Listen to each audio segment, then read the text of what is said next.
Video ini disponsori oleh Syam Creative Design.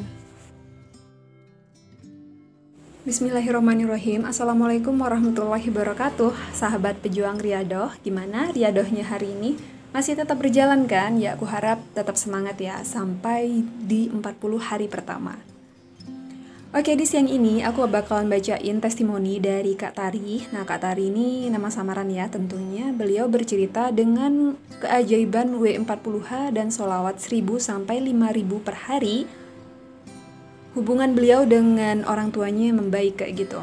Dan banyak banget kelimpahan rezeki dari orang tua yang diberikan. Kita langsung aja ya testimoninya bacain. Bismillahirrohmanirrohim. Assalamualaikum Kak. Waalaikumsalam Kak Tari. Aku pengen kasih testimoni nih tentang sholawat. Awalnya aku lihat testimoni ini dari Ustadz Marshall, bahwa hajat apa aja dengan sholawat semua pasti bisa. Nah emang iya ya, buat kalian yang pecinta sholawat mungkin sudah pernah lihat video dari Ustadz Marshall, Mukhlis Marshall ya kalau nggak salah. Nah beliau ini sering banget kayak share-share tentang testimoni dan lain-lain. Coba kalian aja search di YouTube. Nah, itu bisa tuh jadi bahan atau video motivasi ya buat penyemangat riyadoh. Lanjut. Pas buka IG, aku tuh lihat berbagai petunjuk yang diberikan Allah buat aku Kak. Dengan melihat postingan Kak Wirda Mansyur dan Kak Ovi, dari sana aku menjalankan W40H dan sholawat 5000 sampai 10.000 per harinya. Lumayan lama sih Kak, ada aja lika-likunya. Saat aku males, ya aku tinggal lihat aja postingan Kak Ovi dan Kak Wirda Mansyur. Dan seketika itu aku kembali semangat lagi. Kalau Kak Wirda sering bilang kudu lebih giat bujuk usahanya dan minta sama Allah. Aku jalanin sholawat itu dari jam 12 malam sampai jam 12 malam lagi Kak. Jadi hitungannya 24 jam. Subhanallah ya. Benar kata pepatah, saat kau dekat dengan orang yang berjualan minyak wangi, kamu akan terkena wanginya. Begitu pula saat kamu mendekat dengan pandai besi. Semangat ya buat teman-teman yang sedang riyadoh, jangan putus asa dari rahmat Allah dan jaga selalu kesehatan biar gampang untuk riyadohnya. Hasil riyadoh 40 hari ini Kak, komunikasi dengan ortuku tuh semakin membaik. Aku bersyukur banget dengan hal ini. Ortu ngasih uang terus Kak, padahal aku mintanya secukupnya aja dan selalu dikasih lebih. Dan waktu 40 hari, artinya selesai ya riyadohnya. Pertama kali aku dikasih uang 1 juta, padahal itu harusnya buat kebutuhan yang lain, tapi karena aku jualannya giat, dikasih bonus sama orang tuaku. Digaji 1 juta. Niat hanya mau beli cincin tapi uangnya kurang Kak. Lagi-lagi Kak, aku ditambahin 350.000 buat beli cincin. Qadarullah, aku bisa beli cincin dengan 1 kali riyadoh. Alhamdulillah, la haula wala quwata illa billah. Mohon doanya ya Kak, semoga riyadoh berikutnya berhasil. Amin. Dan karena Kak Tari bilang dikasih gajian sama orang tuanya, terus dikasih uang juga 350.000, aku tanya bisnis orang tuanya itu apa, kayak gitu ya.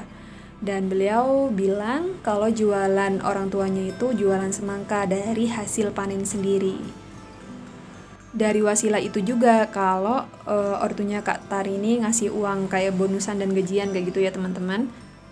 Insya Allah tabarakallah, iya ya, yang namanya rezeki itu memang udah ada di mana-mana sih, kita tinggal minta aja sama Allah, entah itu dengan jalan riyadoh, dengan jalan riyadohnya macam-macam ya, nggak riyadoh cuman di W40H, bisa kalian juga riyadoh sholat on time, terus bisa riyadoh sholawatan, zikir-zikir yang lain, intinya bisa mendekatkan diri sama Allah. Kalau kita sudah riyadoh, kita nggak usah mikir tuh rezekinya dapat dari mana kayak gitu ya. Meskipun kalian sekarang kondisinya lagi di rumah aja, cuman bantuin orang tua kayak gitu ya, itu yang namanya rezeki pasti datang kalau udah ada catatannya, itu rezeki punyamu kayak gitu. Jadi buat teman-teman yang selalu ngeluh kayak gitu ya Kak, aku tuh bingung mau bisnis apa ya kalau di rumah. Kalau di luar kota kan banyak ya kesempatan mungkin, terus bisa kerja di sini. Itu sebenarnya persepsi yang salah kayak gitu ya teman-teman. Dimanapun kamu berada sebenarnya bisa menjemput rezeki asal kalian mau minta langsung sama Allah. Aku tuh pinginnya kerja di luar kota kayak gitu Kak, bisa mencapai impian, bisa cari pekerjaan yang bagus lah, yang layak, sampai mereka itu berani meninggalkan orang tua. Sebenarnya permasalahan rezeki bukan karena kita terus kerja di luar kota terus kita bisa kaya, tuh enggak sih sebenarnya. Semua itu tergantung sama Allah. Kalau kamu mau minta sama Allah, mau mendekatkan diri, meskipun kerja di rumah bantu orang tua, Allah kasih lebih. Jadi bukan tempat yang menentukan. Misal kalau kalian hidupnya di atas gunung kayak gitu ya, terus nggak bakalan dapat rezeki dari Allah. Semua makhluk yang ada di bumi itu pasti dapat rezeki dari Allah. Dimanapun kamu berada, entah di luar kota, di luar negeri, entah dimanapun lah ya, intinya rezeki itu pasti datang kayak gitu. Intinya kalian mau berikhtiar sama mau mendekatkan diri sama Allah, minta langsung sama Allah. Dan dari dulu aku tuh paling salut sama anak-anak kayak gitu ya, yang mementingkan orang tuanya di atas segalanya kayak gitu. Misal ada sih kan anak yang pinginnya keluar kota, padahal orang tuanya di kampungnya itu hidup sendirian. Terus karena egoisnya mereka, karena pinginnya mereka menggapai impian di luar sana, akhirnya mereka meninggalkan orang tuanya sendirian di kampung halaman. Nah itu kayaknya miris banget ya. Ya boleh sih kita mengejar impian, cuman kalian nggak pernah tahu sih rasanya gimana kalau seandainya jadi anak rantau yang tiba-tiba pulang ke rumah, kita hanya bisa melihat orang tua kita semakin lama itu semakin tua kayak gitu. 1 tahun mungkin masih biasa-biasa aja, 2 tahun ya semakin tua, 3 tahun kemudian makin tua, dan itu hal yang paling menyakitkan bagi anak-anak rantau ya. Dan nggak terkecuali aku sih. Makanya aku kenapa setiap aku pulang ke rumah itu ada rasa sedih sih sebenarnya. Sedihnya itu orang tua aku semakin lama semakin tua kayak gitu ya.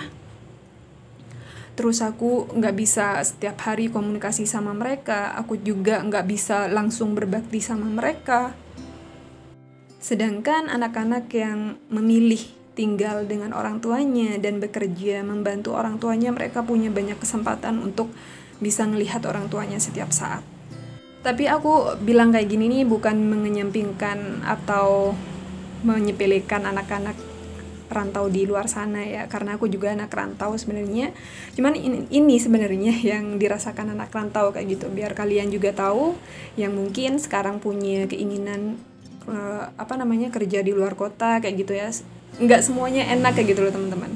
Kita kerja di luar kota, nggak bertemu sama orang tua juga nggak enak. Kita nggak bisa melihat setiap orang tua kita makin tua, makin bertambah usianya kayak gitu ya. Dan anak-anak yang sekarang memutuskan untuk membantu orang tuanya kayak gitu ya, entah itu bantu jualan atau bisnisnya, jangan berkecil hati karena kalian itu adalah orang yang mulia.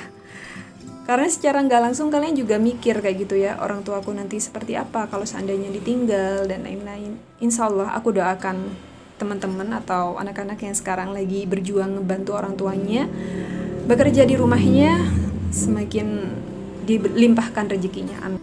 Dan Kak Tari juga bilang, emang benar sih Kak, kalau seandainya kita berteman dengan orang yang penjual parfum, kita akan kena juga wanginya kayak gitu. Istilahnya kalau seandainya kalian ingin menjaga agar tetap istiqomah, mulai hari ini kalian harus pilih-pilih temennya kayak gitu, entah itu di dunia nyata ataupun di sosial media. Karena percuma aja kalau seandainya di real life kalian itu berteman dengan orang-orang baik kayak gitu ya, tapi di sosmednya kalian masih sering nonton akun gosip mungkin. Ya mulai dikurangi kayak gitu, disortir agar kita itu tetap istiqomahnya. Coba ngefollow orang-orang yang ngasih kayak motivasi untuk tetap riyadhah, misal kayak ustadz kayak gitu, nggak apa-apa. Itu salah satu cara untuk istiqomah ya, selain berdoa sama Allah, karena ikhtiar juga perlu. Intinya buat kalian yang sekarang punya kesempatan buat kerja sama orang tua kayak gitu ya, bantu usaha orang tua, gunakan kesempatan itu sebaik-baiknya. Bantu beliau dengan cara riyadoh W40H atau riyadoh-riyadoh lainnya yang kalian bisa lakukan sekarang agar rezekinya berlimpah seperti itu. Jangankan usaha orang tua kita lancar dan diberkahi rezeki yang berlimpah kayak gitu. Di saat susah pun, di saat sempit, orang tua itu masih memikirkan kan keadaan kita nanti seperti apa, jangan sampai kelaparan. Bahkan ada juga orang tua yang sampai bela-belain hutang sana sini, bahkan hutang riba hanya untuk memenuhi kebutuhan kita. Apalagi kalau seandainya usaha orang tua kita lancar, dan insya Allah itu juga bakalan berefek juga kan ke kalian. Yaps, itu aja dulu podcast kali ini. Semoga menjadi motivasi ya buat kalian. Sampai jumpa di podcast selanjutnya. Wassalam.